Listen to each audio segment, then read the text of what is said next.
Let me do that. Okay. Hello and welcome to the virtual cafe. I'm Segilola Salami. What can I get you, please? Who's next? Oh, hi. I'm Tim. I'll grab a cup of tea, please. Okay. What would you like with your tea, Tim?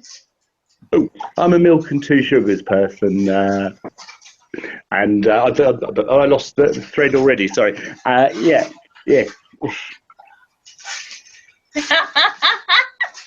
Okay, so tea, milk, and sugar. Anything else?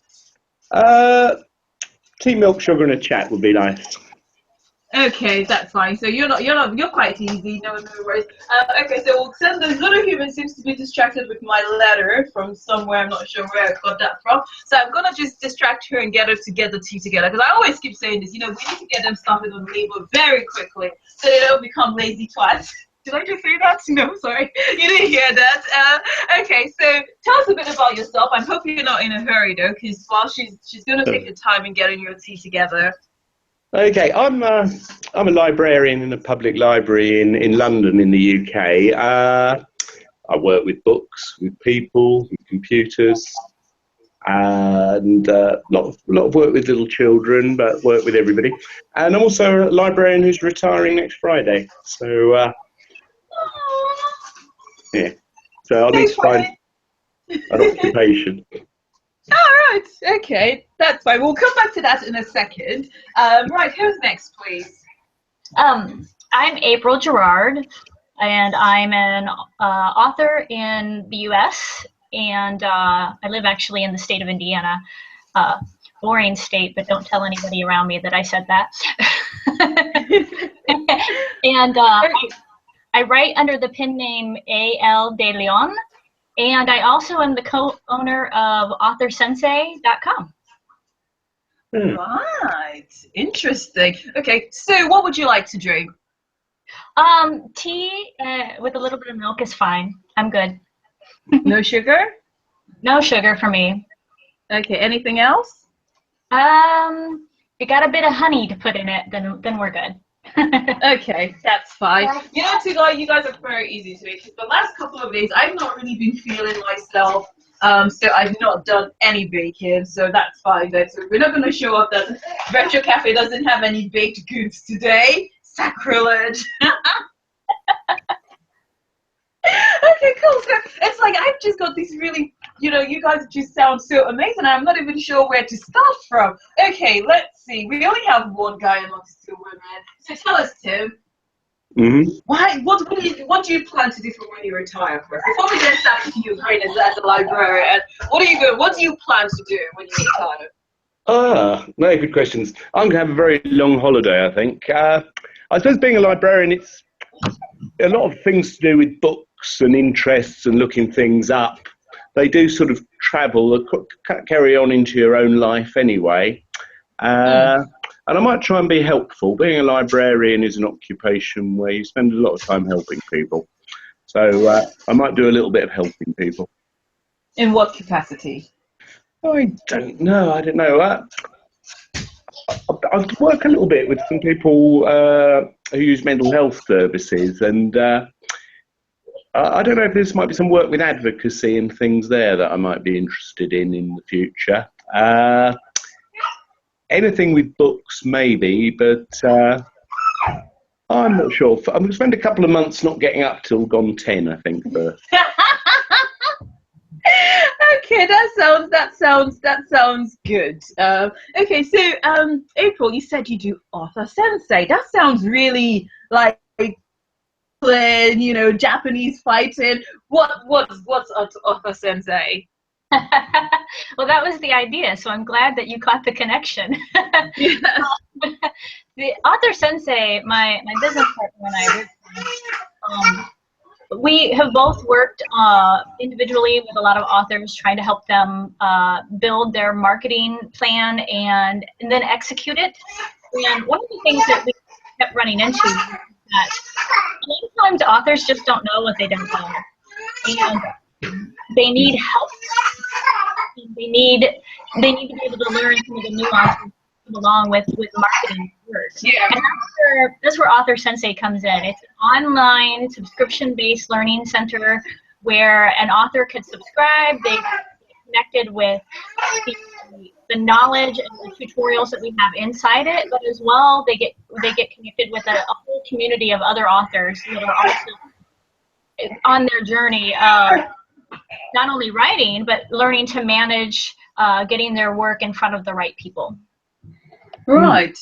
Interesting. Interesting. So who's you know, with the sort of coaching that you do, who do you put as the target audience? I mean, I know you're getting, so when you're coaching the authors, who do you put them as their target audience? You know, sort of end consumers, so just the average book reader, or do you help them to target institutions as well?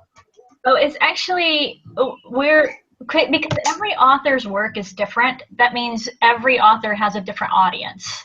So yeah. When they get into AuthorSensei, the first module that they have is finding their perfect reader. And that helps them to figure out who likes their books. For instance, I write fantasy fiction, and it's more towards epic fantasy. So I know that there's a segment of people that really like that. It's kind of it feels like it's unusual for a woman such as myself to love fantasy as much as I do, but that's not the case. It's just how that feels. But once you hone down who like the demographics of who really likes your work, then you're able to figure out, well, where do they hang out? Online, offline? Where should you be to be able to connect with them? Interesting. So how many modules are there in your course? Because I think you mentioned, you know, the first module. So how many modules are there? There are a total of, right now we have about 5 modules that they're going through, and then there's another 15 or 20 that we're getting ready to put up. Oh, wow. That's definitely an intense type of training. Well, it's step by step, so you don't get them all at once. And that's why there's only about 5 of them right now that they're working through. Right, okay. So what do you, in part of the training that you offer, how have you ever considered, you know, libraries, you know, as a target audience? Sure. Okay, Yeah. so how do you sort of teach or coach your authors to approach libraries? One of the things that they should do is get to know their local libraries first. Always, as an author, get to know your local area first. And the reason I say that is because, like, they're your champions. They're the people who know you and want to support you, but you have to reach out to them. So each library, and Tim, I'm not sure how this works over in the UK, but I know in my area, they like the community libraries like to really be connected with other things that are going on in their community. So if the author is willing to participate and become a part of the services that the library offers, they're much more willing to, say, shelve your book or something of that nature. Oh, okay. Interesting. Tim, what do you have to say to that? I think it's really interesting about the site, the Sensei site, and that. I was looking a while ago for information for people that wanted to start publishing and also self-publishing, and I did quite a lot of trawling, but I never found Smashwords. I thought was very useful, but I didn't find a site like your one. So I'll check that out straight after this. Over here, libraries, you know, we want to be part of the community, and obviously we're biased in favour of sort of supporting our local authors. Each library is only going to have one copy of a lot of books, though. So, you know, local authors who will do events for us essentially for free, but if they're at that event, they can sell their books and promote themselves and things. But it's hard work. One thing I've discovered about authoring is being an author, I think, is writing the book is hard, getting it published is harder, and selling it is hardest of all. There's an awful lot of work after you've finished your book before you start to sort of make a profit from it. That's absolutely true. Yep. Yeah. Yeah. And Okay, so what I would like to know, sorry, go on, Tim. well, I was saying the thing as well is that while being pleasant and pleasant's a plus, but I think you also have to be persistent and probably a little bit thick-skinned. So, I would absolutely agree with that. Not everybody is going to like what you've written. And I think when you say you have to have a thick skin, I think there has to be some level of an author being willing to receive constructive criticism. You can't get better at writing if you don't recognize that you're not going to get it perfect the first time. yeah. So, Yes. yeah. Yes. Okay, cool. So what was it that I was going to ask? Right. Okay, now, so let's say, the person, like Tim said, writing a book is hard. Getting it published, is harder. And so now you've written your book, you've gotten published, you've been persistent, you've hounded your local librarian, make them to almost want to avoid your calls. So I'm just laughing because I think at one point, I think Tim must have been avoiding me because he's my local librarian, so that's how I got to meet him. So now, when you then get your book on the shelves in the library, what would you tell April, for instance? What would you tell your authors in order to sort of drum patronage for the book and sort of get people to want to go and check out your book or want to order your book from the library? I'm not entirely sure I know how to answer that. I think you need to think about things like in Britain in October we celebrate Black History Month, and your books, obviously with the Yoruba theme and things, fit very, very nice. So yeah. There'll be a time in the year maybe when your book is, as it were, flavour of the month, and you need to take advantage of that. I think if you've got friends, maybe it's sneaky, but asking your friends to reserve your book is probably not the worst idea in the world, but it is a bit sneaky. And he's not wrong. Well, they are using the library, so It's fair in Love and War, I'm sure, and I believe some authors can reserve their own book. I think when a J.K. Rowling comes out, each library might get 3, 4, 5 copies, like where I work. But yeah. you're not, an author's really not going to break even on selling books to libraries, but obviously it's a window for people to find your book and then hopefully the next one and think about buying them. There used to be a magazine for children's books in Britain. I think there still is online. It's called Books for Keeps. And some books are for keeps, and you want those books. You want to be writing those books, I think. Oh, right. Yes. Interesting. I've not heard of that. So it's that booksforkeeps.com or just Google Books for Keeps? It used to be a magazine, and I think it's an online magazine. I had a look a little while ago for a colleague who's still got a new job in a school library, and it was there last year or the year before. I just always liked the title because it seemed to me it's the way children say, this book's for keeps. Yeah. All right. Yeah. Okay. So what about you, April? What do you think? Sorry. Hold on just a minute. You know how you have a tickle in your throat and then it doesn't want to go away? Yeah. Yes. That's what happened to me just now. So I agree with a lot of what Tim said. I think there's how do I want to say, you can get your foot in the door with the librarians or the libraries in your area, but you kind of have to work with them and work with those that to try to get it out there, to get more people interested in it. I think, did I answer that pretty well? Yeah, yes. But what sort of things, though, can people do? Because like Tim said, you can, once you've sort of hounded them and, they've been kind enough to add your book to their list, because I read something a while ago that authors also get some sort of compensation. I don't know how it works in America, but I know that when I did read this, that authors get some sort of compensation based on the number of reads their books get. Is that right, Tim? It is. It's called the public lending right, and essentially you get a few pennies per issue. I believe really the only authors that make substantial amounts of money from that are authors who'll be making huge amounts of money elsewhere. Catherine Cookson famously, when she was Britain's best-selling author, always used to donate her public lending right money to a charity somewhere. But for most people, you get a little check every couple of years, might be £50. It's not going to be huge from the library side of it. You could probably ought to rush onto a computer and Google it to find out sort of that better figures, but you know, it's only pennies per issue, if that really. It's a fairly small amount.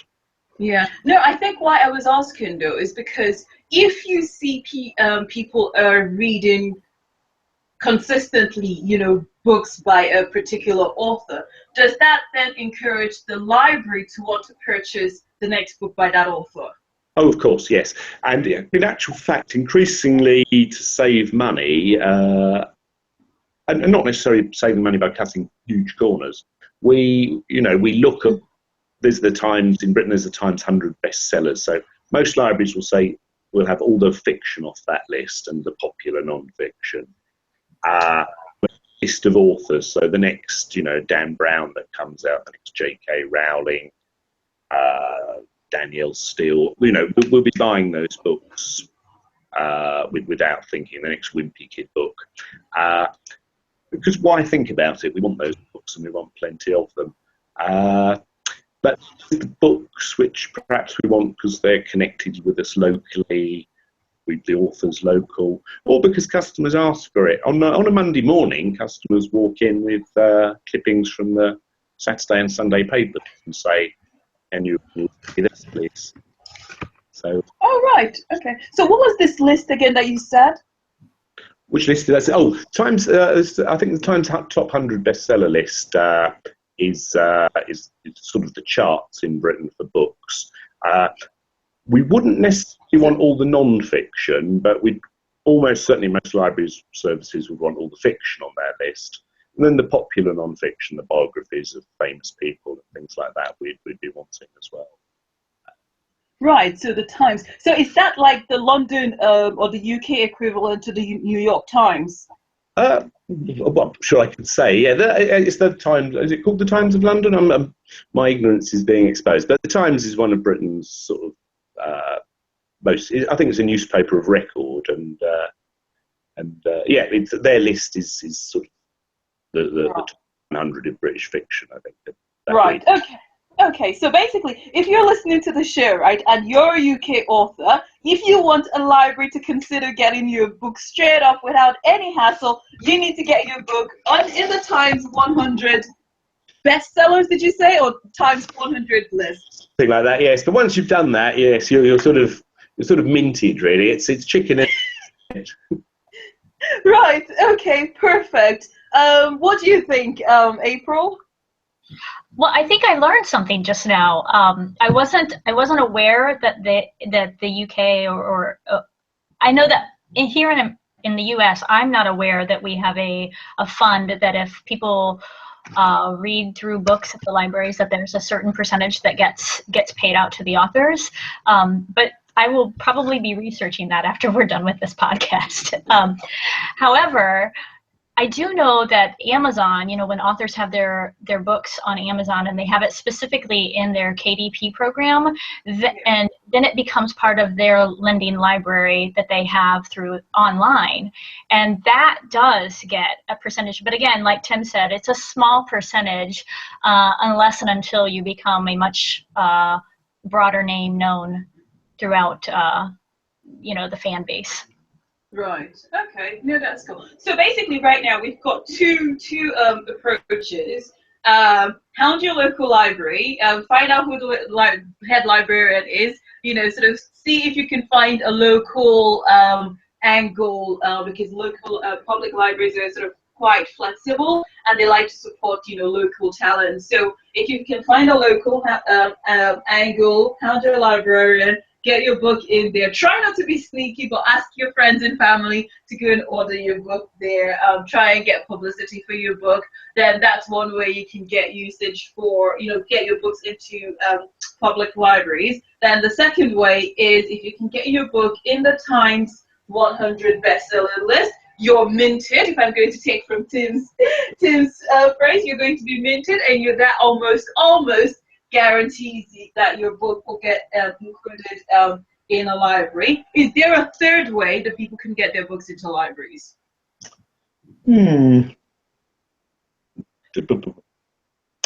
Obviously, donating your book is an idea, but that may be self. I agree. Donating your book is always, you can at least make the offer. One of the things that, at least over here, I don't know about there, Tim, but sometimes the libraries will take the donations and sometimes they won't. And I think it depends on how much space they have to contribute to having the donated books. Much like a warehouse, you don't necessarily want to have things on hand that aren't going to be used or maybe don't have room for. But it certainly does not hurt an author to make the offer, because then they're making a connection and they're building the relationships with those in their community and those who will talk about the fact that they have written a book and will talk about it to others. Yes. Yes, I think people don't appreciate that, if we've got all our shelves are full, if somebody gives us a foot's worth of book, I've got terrible English, sorry, but we've got to lose a foot's worth of book somewhere else, and you can't just have a book because you like the person that's given it to you, but there's often a bit of wiggle room somewhere on the shelf. Yes. I would say one thing that sometimes is a shame is that there's an expression, you can't judge a book by its cover, but over hundreds of years, publishers put a lot of work into covers, and sometimes somebody has produced themselves or had somebody produce who isn't particularly expert, that lets the book down to such an extent that even if the contents were absolutely marvellous, it isn't going to do well on a library shelf or possibly any shelf. So getting that sort of stuff right, and I suspect Avril can say more about it, but sometimes you need advice about things. And, if you've drawn all the illustrations for a children's book, you might well find the publisher will say, well, that's a bit of a waste of time because I'm going to get this illustrator to do it. So working out all the things you actually need to do, not doing things you don't need to do, and just getting details and things right will pay off, as well as writing a marvelous book. Right. Okay. Yeah, that's a really good point. So we've talked about number 3 is donations, and then number 4 is as the cover, because sometimes again, people are trying, and especially self-published authors, we're all trying to save money, and sort of the best sort of illustrators, they're actually quite expensive. So you find a lot of people, they go on places like Fiverr and other freelance sites to get cheap covers made for them. And I guess if the cover is not very appealing, then the libraries or even the bookstore themselves wouldn't really want to keep it. And I guess, like you said, if the content is absolutely amazing, but if it's got a very dodgy cover, then everyone would want to read it. Okay. Cool. Wow. That's really amazing. Thank you, guys. So, Tim, now, if somebody wanted to get in touch with you to say, oh, Tim, can I pick your brain, please? I know you're retiring and you probably have a little bit, because I'm sure you want to travel and do more things and have loads more tea and coffee and go to coffee shops. But if someone wanted to get in touch with you, how do they do that? Blimey. There are 3 Timothy Parkins you can find on Facebook. One's a professor of classical history, I think. One's a very good photographer, and there's me, and probably some others. So you could find me on Facebook with a bit of Googling, I suppose, and send me a message and a friend request. I can't promise I'll do anything very much next few years. Shall I give you my email address over the air? It's totally up to you. Whatever you want people to, contact you by, if anyone wants to contact you by. I think, yeah. Well, yeah. I think find me on Facebook, Tim Parkin. I'm on Facebook somewhere, and yeah. If you message me, I don't promise I'll get back to you, but I don't get that many messages, so I very likely might. Yeah. So yeah. So Parkin, Parkin. Yes. Okay, perfect. Okay, so April, before we call it a time, if someone wanted to get in touch with you, how do they get in touch with you? They can email me at april@AuthorSensei.com. And you can also find me on Facebook as well. There's both a Facebook page for AuthorSensei, and there's also one for my my author page, which is again the pen name A.L. De Leon. I do have a personal Facebook page, but under my real name, but I'm not likely to accept it if I haven't either talked with you prior or if I don't know you personally, mostly because I have, that's my personal life on there. You know what I mean? I know, I totally get that. How do you spell the last name for your pen name? It's capital D-E, capital L-E-O-N. De Leon. Okay, perfect. So any last words from both of you before we call it a day? Any local library will be, they'll have part of their council or some website, and there'll be email addresses there. So email your library at council.gov.uk or something. So you can find an email there quite easily, and there'll be some undertaking to get back to you within 3 working days or something like that. So that's a source. Okay, cool. Maybe Sorry, I was just going to say, I totally forgot, and I've just remembered now, thankfully, that I did say to someone that, I was going to have a librarian come on the show, and the person sent me an email with a question to ask you. So I'm just going to read out the question, and it goes, many times I've subscribed to podcasts. I've established that a lot of county libraries in southern England buy through the Central Buying Consortium, CBC, run by West Sussex County Council, but that a new contract may have been let this spring. It may be worth asking whether things have changed and or how one goes about writing to the responsible buyers. All right. Well, we were in another consortium, and that consortium actually negotiates, I think, a 40% discount on some stock. So it's and the larger your consortium, the larger the discount you can get. So if your book is in the warehouse of the wholesaler, then that makes it much easier for us to get. But we do have the discretion to go via Amazon to pick up copies and other things. But of course, if it's a bit like being on the bestseller list. If a wholesaler has picked up your book, it's just much easier to sell on. Also, these days there's a lot of supplier selection, so you send suppliers a specification, but you do give them some discretion, obviously, to go through their shelves and pull off stock. So, but obviously if their stock's not on their shelf, they won't just pull it off. So, but again, how you get sold by those consortium wholesalers and part of those consortiums, I'm really can't say for sure. Right. Okay. So you've actually brought up a very important point.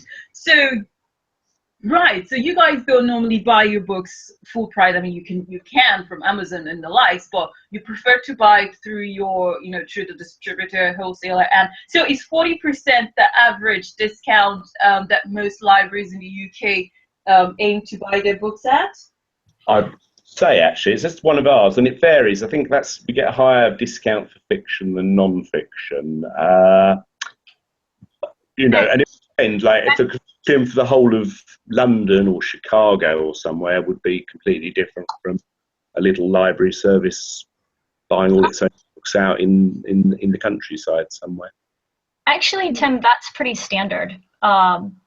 even over here, when authors that are listed in the wholesaler catalogs, anywhere from libraries to booksellers will get a discount of at least 40% off the list price to be able to shelve those books. That's actually the side of things that most authors are not aware of how it works, and it confuses them. That it's probably one of the more important things that authors should be aware of prior to even getting into publishing, whether they self-publish or whether or not they're querying to be with a traditional publisher. Because if you don't understand how both the wholesale works, or there's a buyback process that also happens if say a bookstore orders so many books but they didn't sell them all, they can return those, and then the authors are then responsible for return the amount there that is involved with that. So it's not cut and dry like most people think it is when, oh, I'm going to be published. Once you sell a book, it doesn't necessarily mean you've sold that book. So there's just a lot of things behind the scenes that I think authors should take a little bit more time to learn. Yeah. Okay, so Tim, who's your preferred wholesaler at the moment, and is that usually the one that's used across the UK, or are there several wholesalers across the UK that libraries tend to use? There are lots of wholesalers. We use Askews and Holt's, but it's also they get bought up by other companies and things. Then there are specialist companies who perhaps produce, not publishers, but wholesalers who will sell black interest fiction, various or stock altogether. Talking books as generally separate suppliers. It's a very movable feast. One company may go bust or get bought up by another one, and sometimes over the years, people have established relationships with the reps of these companies who, they're knowledgeable people who can recommend good stocks. They're not just out there to sell, they're out there, to help. Yeah. And obviously, when there's hiatuses, those relationships break or change. But oftentimes that's one or two librarians per borough are actually mostly involved in the stock buying side of it. There's all sorts of different models. Once we used to get taken out by publishers and bought dinner, but not anymore. Oh yes, because I think the same thing happened with doctors, where drug reps used to take them out, and then there was something about, oh, that's not very ethical or something funky like that. Yes, it's also it's the world's changing all the time, isn't it? And I think lunch hours the world over get shorter, don't they? Right. Okay. So basically, I did read a little while back that the standard wholesale discount is usually about 55%, and I you guess might be brighter than me. Yeah, no.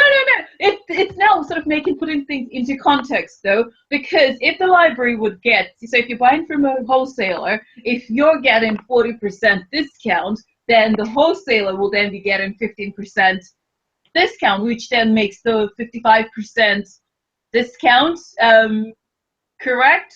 Might do. I don't know if I would necessarily put any of my figures into an equation, just in case they're a bit wrong.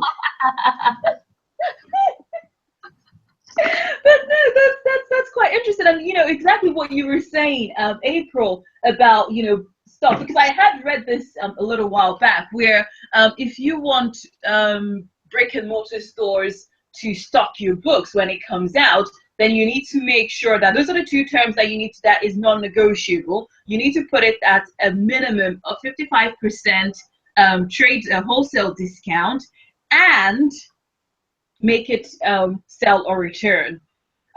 So that's why when people go and do through Amazon Create Space, most brick and mortar stores, apart from the fact they don't like Amazon, they don't want to sell stock books from there, just because they don't get as much discount as from what I read, and I could be totally wrong with that. Whereas if you're gonna do it yourself directly, then those are the two terms that you need to put through. And I guess the reason why some authors may not want to do that is that if they do have the books returned, then they're responsible for the cost of the book getting printed. So they're going to be negative. Yes, that's correct. Like Tim said, there are numerous wholesalers, although here in the US there are two main big wholesaler distributors. One is Ingram and the other is Baker and Taylor, and almost all of them use either. So the publishers and on-demand publishing like CreateSpace, they use those services to produce and distribute the books. So that's like the behind the scenes. And then what happens is you're right, is that the brick and mortar stores, if they order your book, and most of the time they're going to order it if, let's say, you've made like the New York sellers bestsellers, the New York Times bestsellers list, or the US Today's bestsellers list. Those are the two most common lists over here that are looked at. They're probably going to order those books. And those, the authors that make those lists usually are not self-published authors. Occasionally there are a few, and they're making, self-published authors are actually getting quite interesting because they hold the largest piece of the pie right now as far as books being sold, but there's so many self-published authors out there that like the pie then gets divvied up so far down that they're still not making, like an author here in the US that is not necessarily well known probably has a full-time job in addition to writing. You see what I'm saying? Yeah. So it takes time. The other thing, we don't have a whole lot of time for me to go over why they need to know all that stuff. Just know that your book is going to be discounted, and it may or may not be put in brick and mortar stores. And there's a lot of work that you would have to do on your part to get it there and to be aware of. The other thing to note is that I think if I had one advice to an author would be to keep writing, because your first book is not going to sell the way you think it's going to. And you probably, I would guesstimate anywhere from 8 to 15 books is what you need to have out there before you start getting noticed. Interesting. Okay, that sounds like I just find that today's, I'm just speechless with the things that you learn every single day. Tim, I had a little. Yes. Did you want to say something? No, I'm very impressed with April, though. I think you'd have possibly had a better show with one guest. I'm much wiser than I was much better informed than I was when we started. Right, well, thank you very much, April, but I'm sure you've definitely contributed, because, you've answered the lovely question from, what's the author's name now? I should give him credit for his question. Peter. His name was Peter. He's an author as well, but I don't know his last name. Gosh, that's just really bad. But the email only had Peter on it. So yes, Peter, I hope Tim has answered your question for you. And he's also one of the authors in the UK here. Part of I'm part of several groups on Goodreads. So he's one of the authors as in groups. Okay, so April, any final last words? And hopefully this will be the last time we'll say final last words. I think I just said my final last word. Okay, so basically, if you want help, right? Because April is amazingly knowledgeable, and she's got this swashbuckling, katara, nice AuthorSensei website that will give you a lot of training information. So if you need to find out more, get in touch with her. April, shoot, how do people get in touch? Again, you can get in touch with me at april@AuthorSensei.com. And in case you don't know how to spell it, Sensei is spelled SENSEI. So if you're looking up AuthorSensei online, that's how you do it. Perfect. Thank you very much, Tim and April. It's been absolutely fantastic having you guys on the show, and I know I've definitely had fun. And the little human, she just got distracted. She was like, you know what, I'm just going to have a nap now. Enjoy your nap. Yes. Yes. So I hope I will catch you guys again soon. Yes, it'd be nice to keep in touch. Yes. All right then. Take care now, guys. You You too. too. Thank you. Thanks. Okay. Bye.